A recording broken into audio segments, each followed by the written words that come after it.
Assalamualaikum dan selamat sejahtera cikgu ucapkan kepada semua murid yang sedang menonton video kita pada hari ini. Okay, kita berjumpa lagi dalam video PDPR Bahasa Melayu bersama saya, Cikgu Azandia. Okey, mari kita mulakan.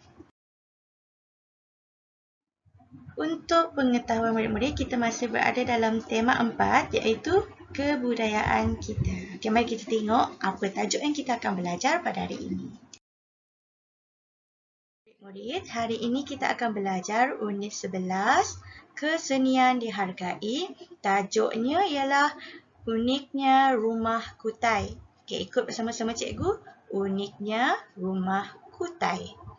Okey, pada akhir sesi PDPR pada hari ini, kita akan sama-sama dapat belajar untuk melengkapkan dialog dengan rangkai kata yang diberi dengan betul. Okey, murid-murid, cikgu nak awak semua ambil buku teks dan buka pada muka surat 69. Buku teks jilid 1 Bahasa Melayu pada muka surat 69. Telah buku-buku teks pada muka surat 69 ataupun awak boleh tengok di dalam paparan skrin yang cikgu sedang tunjukkan sekarang. Mari kita baca bersama-sama tajuk pembelajaran kita iaitu uniknya rumah kutai. Okey, mari ikut bersama-sama cikgu. Uniknya rumah kutai. Murid-murid, apakah itu rumah kutai? Okey, cikgu akan tunjukkan dalam gambar tersebut. Okey, gambar tersebut menunjukkan rumah kutai. Ini adalah gambar rumah kutai. Mesti awak tertanya-tanya, apakah itu rumah kutai? Cikgu, saya tak pernah dengar. Rumah kutai itu apa, cikgu? Okey, kita lihat pada info yang terdapat di bawah gambar tersebut. Okey, kita lihat info dalam kotak merah itu. Okey, kita baca sama-sama.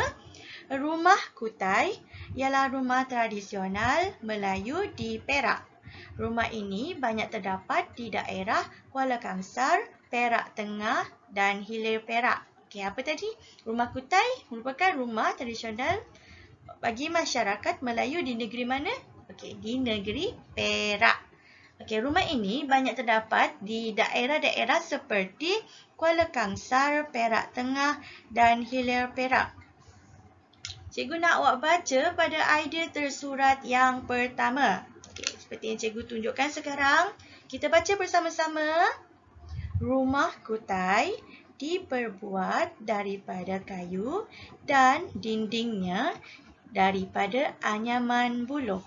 Rumah kutai diperbuat daripada kayu dan dindingnya daripada anyaman buluh.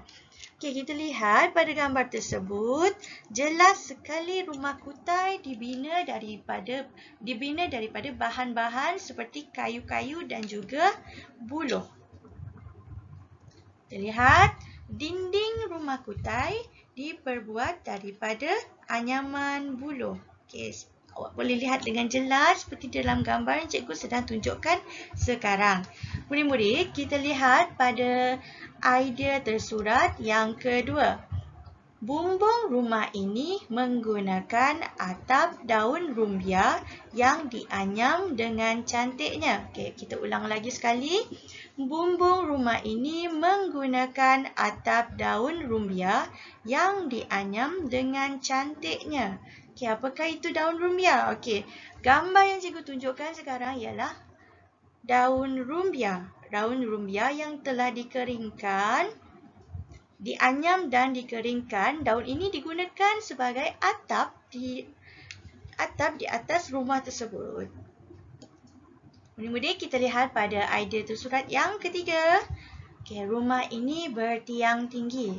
Seperti yang cikgu bulatkan sekarang. Okey, awak boleh lihat dengan jelas rumah kutai mempunyai tiang yang tinggi. Okey, kenapa? Kenapa rumah kutai mempunyai tiang yang tinggi? Kerana di daerah Kuala Kangsar, Perak Tengah dan Hilir Perak, di daerah ini merupakan daerah yang berada berdekatan dengan sungai.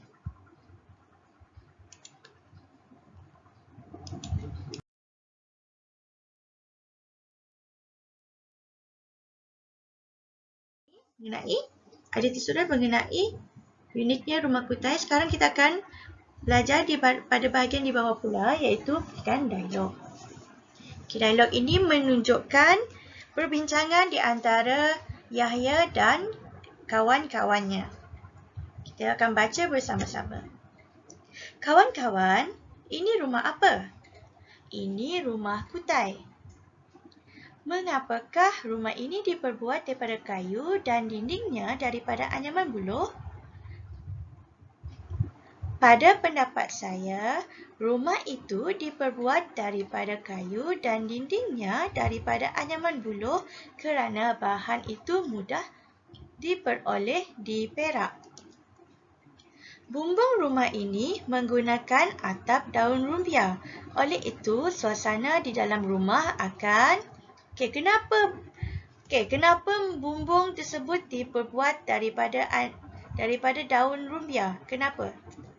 Okey, kita jawab.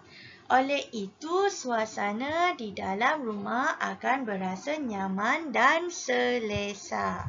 Kita baca semula. Bumbung rumah ini menggunakan atap daun rumbia. Oleh itu, suasana di dalam rumah akan berasa nyaman dan selesa. Apakah sebab rumah ini bertiang tinggi, Yahya? Okey, Yahya jawab apa? Pada pendapat saya, rumah ini bertiang tinggi sebab apa? Okay, kenapa rumah tersebut bertiang tinggi? Tadi cikgu dah sebut rumah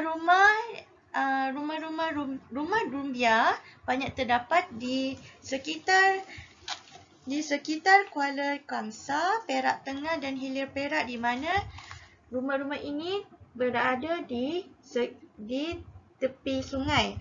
Jadi sekiranya rumah yang berada di tepi sungai biasanya akan berlaku apa? Akan berlaku banjir. Okey, jadinya pada pendapat saya rumah ini bertiang tinggi supaya selamat jika berlaku banjir. Okey, murid-murid boleh faham tak macam mana nak isi jawapan pada soalan tersebut? Okey, kalau murid-murid sudah faham, kita akan teruskan pada sesi latihan.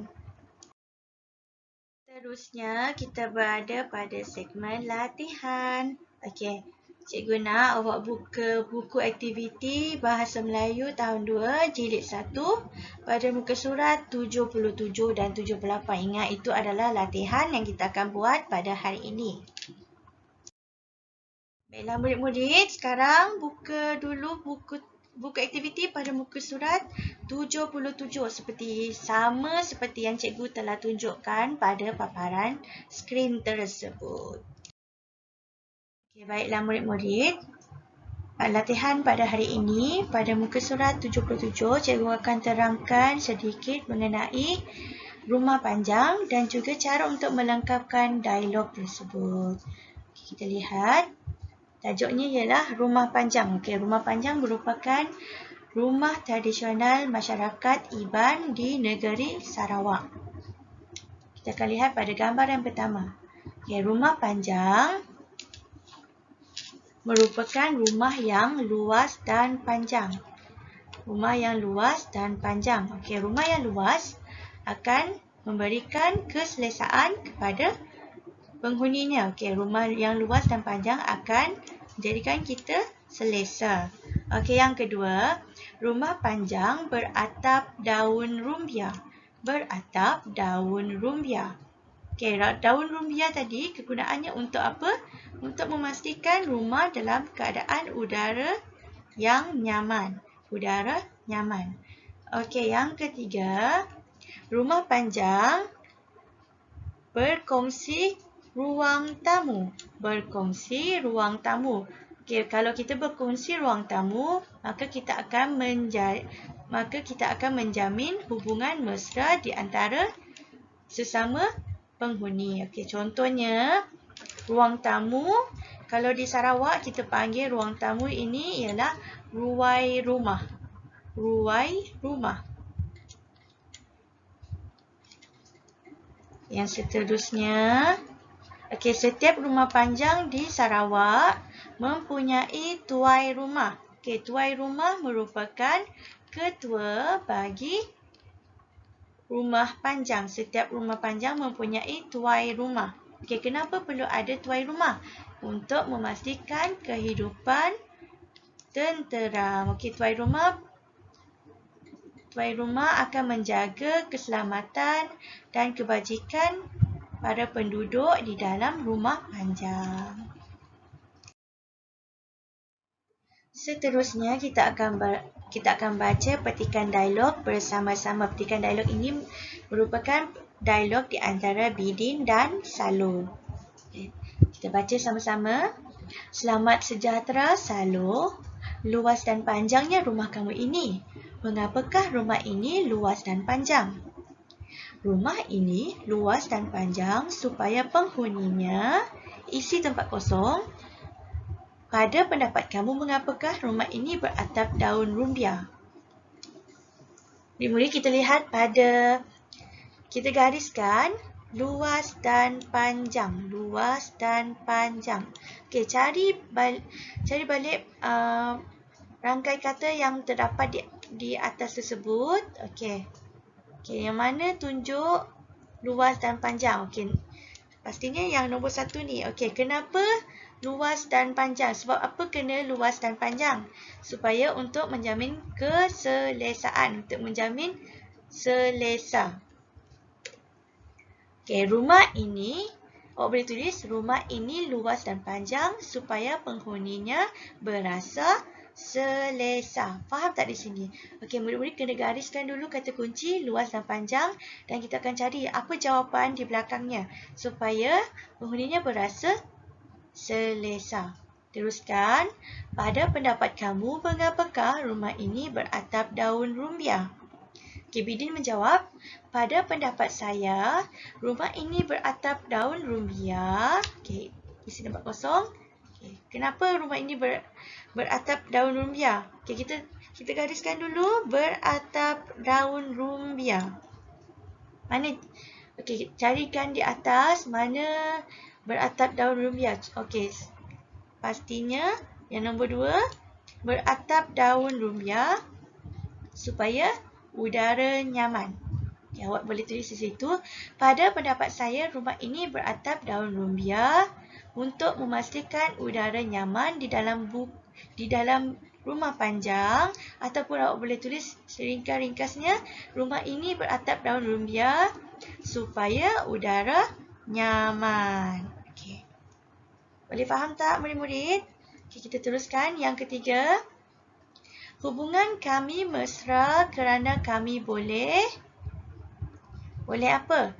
Bidin, tahukah kamu siapakah yang menjadi ketua kami?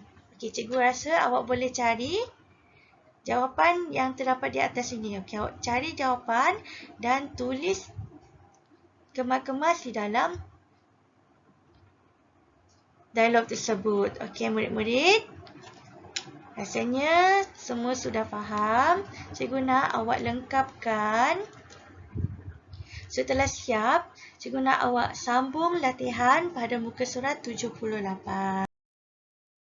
Murid-murid, pada hari ini, sebagai konklusinya, kita telah belajar untuk melengkapkan dialog dengan rangkai kata yang betul. Cikgu harap semoga murid-murid dapat faham dengan sesi PDPR kita pada hari ini. Sekian saja daripada Cikgu Azandia. Sehingga kita berjumpa lagi. Bye-bye.